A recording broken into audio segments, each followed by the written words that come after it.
마치 밭의 감초인 보화와 같으니 사람의 일을 발견한 후 숨겨두고 기뻐하며 돌아가서 자기의 소유를 다 팔아 그 밭을 사느니라. 또 천국은 마치 좋은 진주를 구하는 장사와 같으니 극히 값진 진주 하나를 발견하며 가서 자기의 소유를 다 팔아 그 진주를 사느니라. 또 천국은 마치 바다에 치고 각종 물고기를 모으는 그물과 같으니 그물에 가득함에 물가로 끌어내고 앉아서 좋은 것은 그릇에 담고 못된 것은 내버리느니라. 세상 끝에도 이러하리라. 천사들이 와서 의인 중에서 악인을 갈라내어 풀무불에 던져 넣으리니 거기서 울며 이를 갈리라. 이 모든 것을 깨달았느냐 하시니 대답하되 그러하오이다. 예수께서 이르시되 그러므로 천국의 제자된 서기관마다 마치 새것과 옛것을 그 곳간에서 내오는 집주인과 같으니라. 아멘.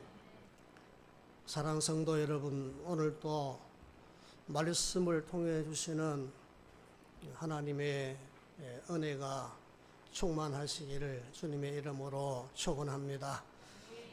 하나님의 말씀이라면, 하나님의 뜻이라면 반드시 그 말씀을 저버리지 말고 그 말씀을 새겨 듣고 순종해서 하나님 주시는 선하심과 또 은혜와 복이 되는 것을 얻기 위해서 어떤 사람들처럼 주저하거나 망설이지 말고 믿음으로 받아들일 줄 아는 지혜로운 성도가 되시고 복 있는 성도가 되시기를 주님의 이름으로 축원합니다.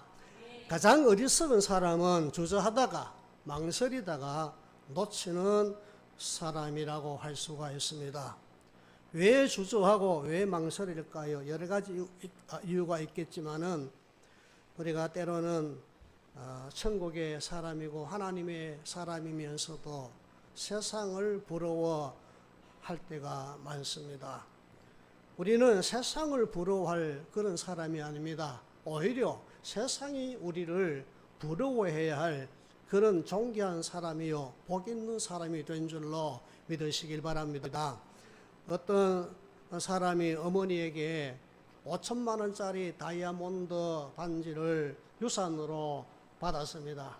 너무 비싸고 너무 값진 것이고 너무 소중한 것이라 이것을 손가락에 끼고 다니기가 참 부담이 되기 때문에 장롱 깊은 곳에 잘 보관해 두고 있었습니다.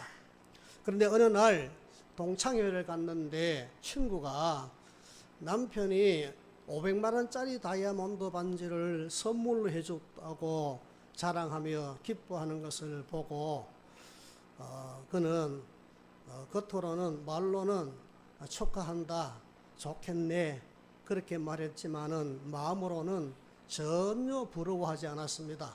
전혀 부럽지 않았습니다. 왜? 자기 집에는 500만 원짜리가 아니라 그보다 10배가 되는 5천만 원짜리 다이아몬드 반지가 있었기 때문입니다. 그런데 우리는 이 5천만 원짜리 다이아몬드와는 비교도 할 수 없는 더 귀하고 더 소중한 하나님의 자녀가 아닙니까? 그리고 바로 예수 그리스도를 가진 사람이 아닙니까?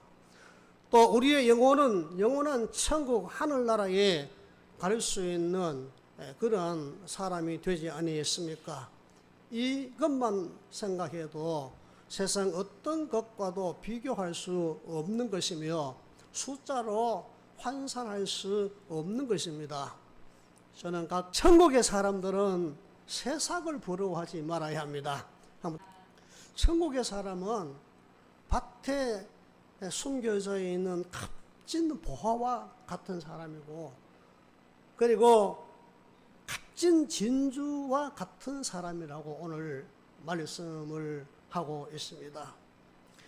그래서 그 밭을 사기 위해서 그 진주를 사기 위해서 나의 모든 소유를 다 팔아서 그것을 살 만큼 우리는 하나님 나라 천국을 가졌고 그 천국의 사람이 되었으니 세상에 무엇이 부럽겠습니까?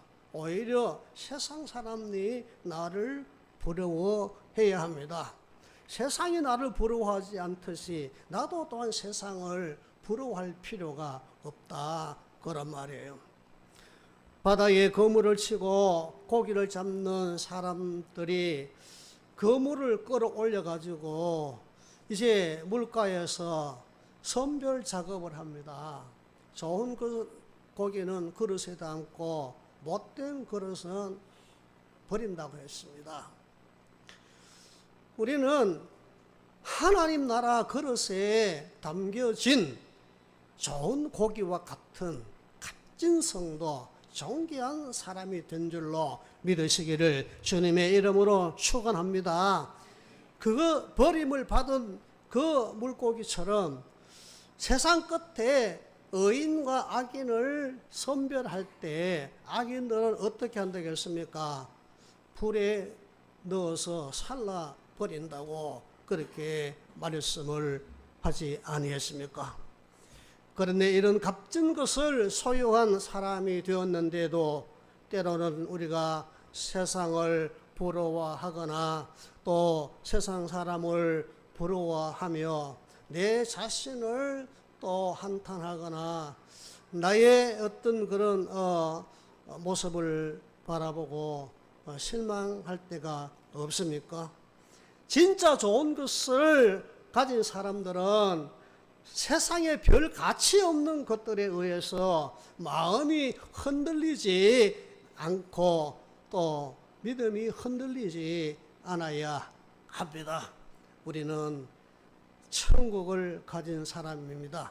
천국의 제자가 되었습니다. 천국의 사람들이 되었습니다. 세상을 부러워하지 말고 세상 것을 부러워하지 아니하는 그런 복 있는 삶을 이 땅에서도 살아갈 수 있게 되기를 주님의 이름으로 축원합니다.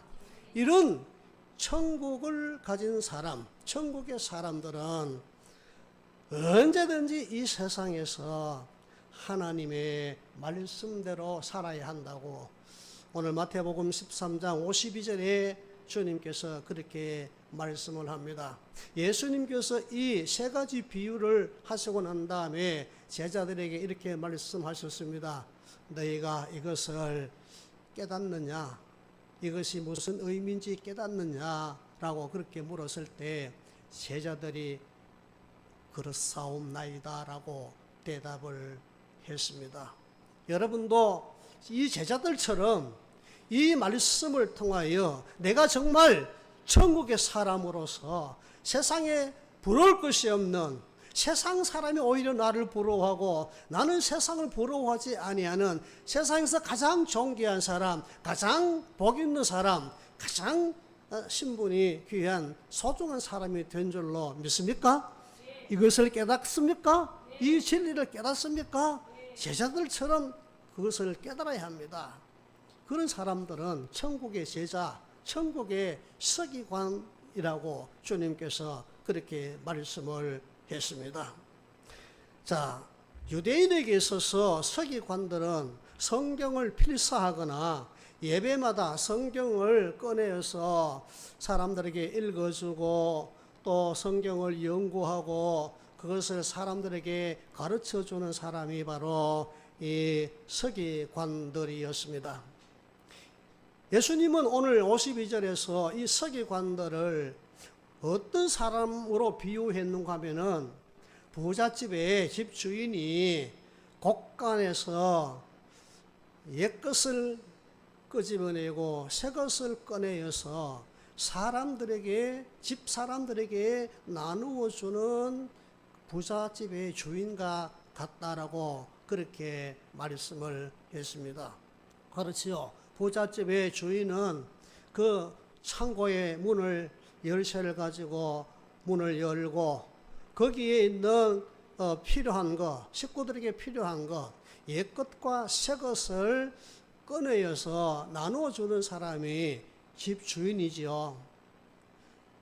예수님은 왜 이 천국의 제자, 천국의 서기관, 다시 말하면은 천국의 사람들은 그 집주인과 같이 천국의 서기관이 되어야 한다고 했을까요? 이게 무슨 뜻일까요? 이게 무슨 의미일까요? 여기 옛것이라는 것은 구약의 옛 언약, 구약 성경을 가리키는 겁니다. 그러면 새 것은 무엇일까요? 새 것은 예수 그리스도로 말미암아 새로 세운 새 언약, 즉 신약 성경을 가리키는 거지요.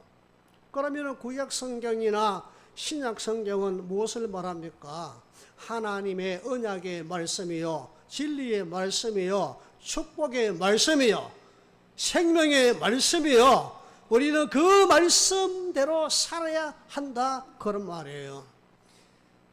우리는 구약 성경도 신약 성경도 다 하나님께서 우리에게 주시는 진리와 생명과 은혜와 축복의 말씀인 줄 알고 그 말씀대로 살아가야 하는 그런 성도가 되어야 한다는 것을 의미하는 겁니다.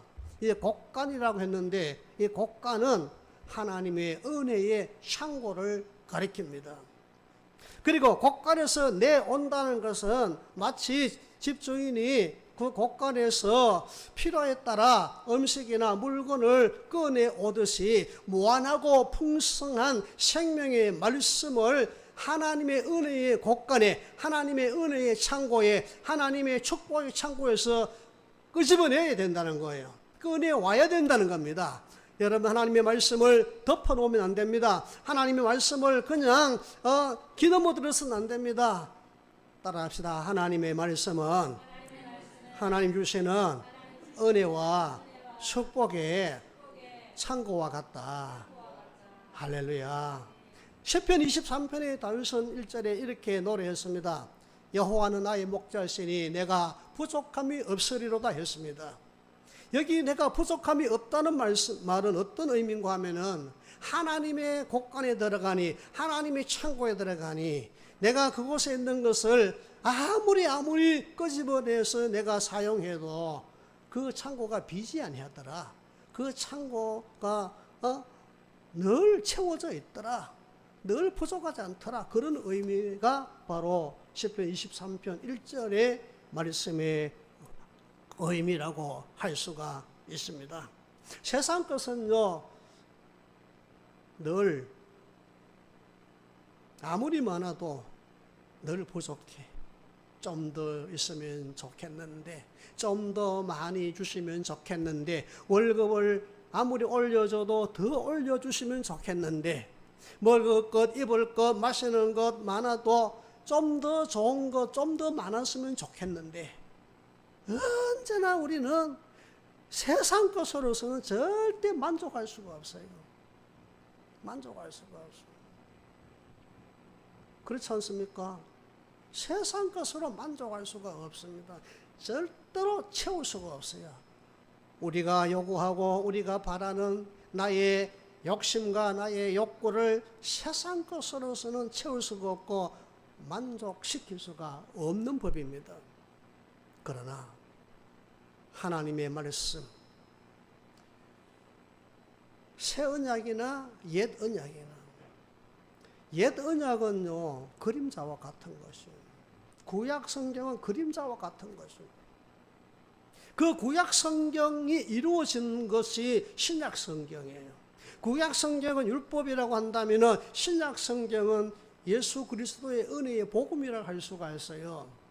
이 예수 그리스도 안에서 주신 새 언약을 가지고 율법을 바라볼 때 그것도 하나님이 주시는 생명의 양식이요, 그것도 하나님 주신 진리의 말씀이요, 그것도 우리가 축복의 말씀으로 받아들여야 할 다 같은 생명의 말씀이요 진리의 말씀일 뿐 아니라 그 말씀 속에는 나의 모든 것을 충족시킬 수 있는, 만족하게 할 수 있는 은혜의 보고 축복의 창고가 되는 줄로 믿으시기를 주님의 이름으로 축원합니다. 그래서 우리는 세상 것으로 만족하려고 하지 말고 그것으로 기쁨과 행복과 즐거움을 얻으려고 하지 말고 하나님의 말씀, 즉 신구약 성경 말씀으로 살아야 합니다. 그 말씀 속에는 다 있습니다. 여러분의 삶이 필요한 것, 여러분이 원하는 것, 여러분이 기도하는 것, 여러분이 바라는 모든 것이 따라합시다. 하나님의 말씀 안에 충만하게 들어있습니다. 할렐루야. 믿으시기를 주님의 이름으로 축원합니다. 그런데 우리는 이 하나님의 말씀대로 순종하고 이 하나님의 말씀대로 살려면은 가장 중요한 한 가지를 늘 잊지 말아야 합니다. 그게 뭔가 하면은 내 구원과 하나님 나라 천국 생활에 방해가 되는 것이라면 어떤 것이든지 주저하지 말고 망설이지 말고 믿음으로 포기하고 끊어버릴 수가 있어야 합니다. 거물을 끌어올려서요, 그 거물 안에는요 좋은 고기도 있고 못된 고기도 있었습니다. 좋은 고기는 그릇에 담고 못된 그릇은 가차없이 버리듯이 방해되고 은혜가 되지 않고 복이 되지 않고 하나님이 기뻐하지 않고 하나님이 원하지 아니하는 것이라면은 언제든지 그것을 주저하지 말고 망설이지 말고 그것을 던져버리고 포기할 줄 아는 이 결단력, 신앙의 결단력이 굉장히 중요한 것입니다.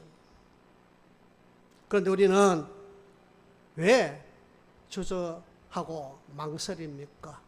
주저하고 망설인 이유가 어디 있습니까? 영생이 하나님의 말씀에 있고 구원이 하나님의 말씀에 있고 기쁨이 그 말씀 안에 있고 만족과 기적이 그 말씀 안에서 이루어지는데 왜 우리는 주저하고 왜 우리는 망설이고 끊어야 할 걸 끊지 못하고 버려야 할 것을 버리지 못하는 결단을 하지 못하고 망설이고 주저한 이유가 무엇입니까? 첫 번째는 믿음이 부족하기 때문이라고 할 수가 있습니다. 믿음이 부족하면 늘 의심하게 돼요. 하나님의 약속의 말씀을 믿지 못하는 겁니다. 하나님의 능력을 믿지 못하는 겁니다. 여러분 보십시오. 아브라함은요 하나님의 말씀을 따라갈 때 믿음으로 따라갔다 했습니다. 그 믿음이 약해지지 아니했다 했습니다. 바라지 못하는 곳에서 보지 못하는 곳에서도 보고 바랬다고 했습니다. 그럼 우리 늘 기도해야 합니다. 하나님 내게 물질을 주십시오. 내게 건강을 주십시오. 내가 원하는 모든 것을 이루어 주십시오. 그것을 기도하기 전에 내게 하나님의 약속과 그 말씀과 그 능력을 의심하지 않고 믿을 수 있는 믿음을 주시기를 기도하는 여러분 되시기를 주님의 이름으로 축원합니다.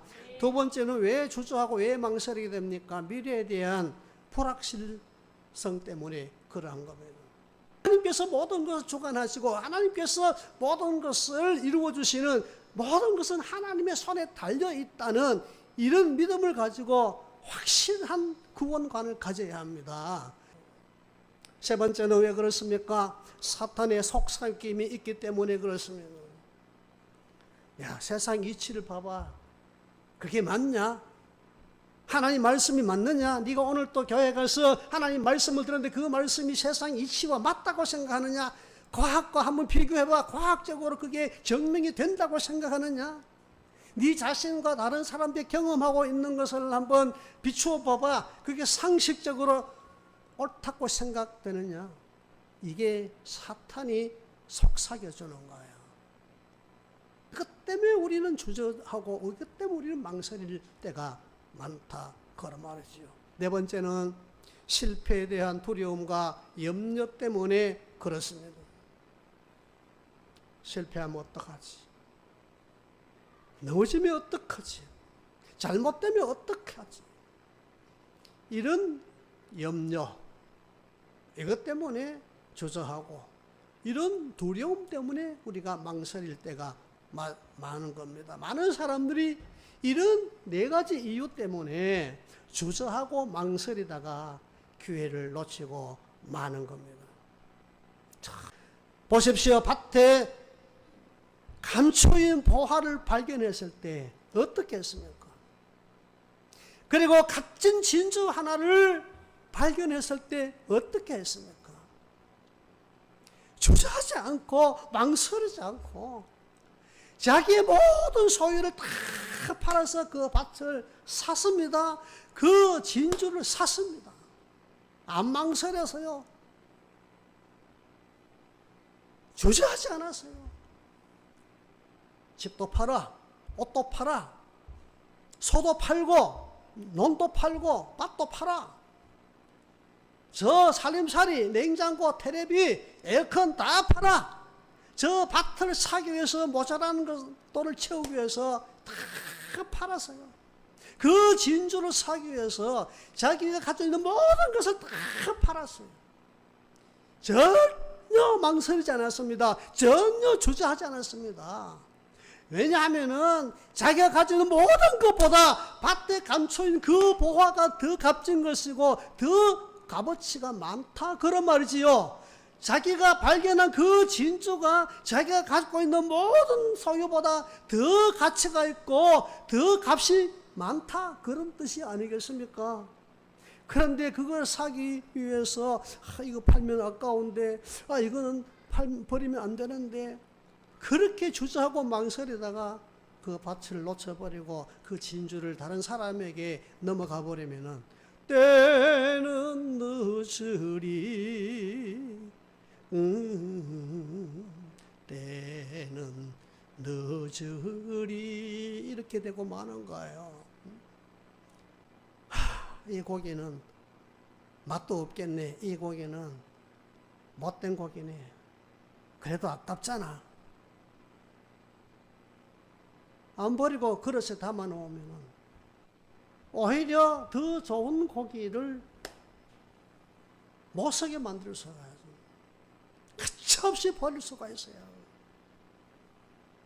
악한 생각과 더러운 생각과 하나님이 원치 않는 그 모든 나의 모든 삶의 방식을 다 버릴 수 있는 하나님 나라의 의인이 되어야 마지막 날에 불로서 세상을 심판할 때 불에 타지 아니하는 하나님 나라에 들어가는 영생 얻는 복 있는 사람이 되는 줄로 믿으시기를 주님의 이름으로 축원합니다. 여리고에 사는 삭개오를 보십시오. 예수님을 보고 싶어 했습니다. 마침 예수님께서 여리고에 왔다가 그 여리고를 지나간다는 소문을 듣고 예수님을 보기 위해서 나와보니 많은 사람들이 모여 있어서 키가 작은 삭개오는 예수님을 볼 수가 없어서 길가에 있는 돌감람나무 위에 기어 올라가서 예수님을 보려고 할 때 어떻게 알았는지, 언제 오셨는지 예수님께서 그 나무 밑에 오셔가지고 삭개오야 내려오라. 오늘 내가 네 집에 유하여야 하겠다라고 말씀할 때 삭개오는 급히 내려와서 예수님을 자기 집에 영접하였다고 했습니다. 그래서 예수님은 그 삭개오의 집에 가셔서 삭개오에게 대접을 받고 난 다음에 삭개오에게 어떻게 축복합니까? 오늘 이 사람도 이 집도 하나님께 복을 받고 하나님의 자녀가 되는 아브라함의 자손이 되는 복을 받았느니라 축복을 선언해 주시지 않았습니까? 누가복음 19장에 나오는 이야기인데 그 말씀에 보면은 예수님의 그 말씀, 삭개오야 내려오너라. 오늘 내가 내 집에 유하여야 하겠다 할 때 삭개오는 급히 내려와서 자기 집에 영접하거늘 그렇게 되어 있습니다. 중요한 것은 급히 해라 했어요. 급히. 아이고 주님, 우리 집은요 이런 집이에요. 우리 집은요 주님 같은 분을 모실 수 있는 그런 집이 아니에요. 준비가 안 되었어요. 주님, 그냥 여기서 말씀하십시오. 여기서 만나면 안 되겠습니까? 아니면은 다른 데 가서 오늘 밤 주무시고 내일 오시면 안 되겠습니까? 내가 가서 집에 청소 좀 하고 식구들한테 다 옷도 갈아입히게 하고 또 이렇게 몸도 단장하고 그리고 맛있는 음식도 좀 준비해 놓고 다 준비해 놓고 난 다음에 그때 주님 오시면 안 되겠습니까? 그렇게 할 수도 있는데 그렇지 않아서요. 급히 내려와서 자기 집에 영접하였다 했습니다. 삭개오가 어떤 사람입니까? 욕심꾸러기요, 도둑놈이요, 세금을 받아서 착복하는 그런 사람이요. 많은 사람들에게 이제 조롱을 받고 수군거림을 당하는 사람들이에요. 예수님께서 삭개오의 집으로 갈 때 거기에 모인 사람들이 수군거렸습니다. 삭개오가 이런 사람인데 저 사람 집에 예수님이 들어가신다고 하니 그 모인 사람들이 수군수군거렸습니다. 그런 것 저런 것 아랑곳하지 않고 네 집에 오늘 유하여 하겠다 할 때 이 삭개오는요, 모든 생각, 모든 자기의 어떤 그 지위나 그런 것을 주변의 모든 환경을 다 무시해버리고 급히 내려와 자기 집에 영접했다. 주저하지 않고 망설이지 않고 주님을 자기 집에 영접하는 결단을 내렸습니다. 그것뿐이겠습니까? 주여, 내가 남의 것을 그냥 토색한 거 있으면 4배나 갚겠고 그리고 내 소유를 팔아서 절반을 가난한 사람들 위해서 다 기부하겠습니다. 쉬운 일이 아니죠. 결단하지 않으면 할 수가 없습니다. 믿음으로 결단 내리자면 할 수가 없어요. 예수님께서 풍랑이는 바다 위로 걸어서 물 위로 걸어서 제자들에게 오실 때 베드로가 그 예수님을 향하여 이렇게 소리를 질렀습니다. 주여, 주님이시라면 나도 물 위로 걸어서 주님께로 가게 해 주십시오. 그때 주님께서 베드로에게 말씀했습니다. 베드로야, 걸어오너라.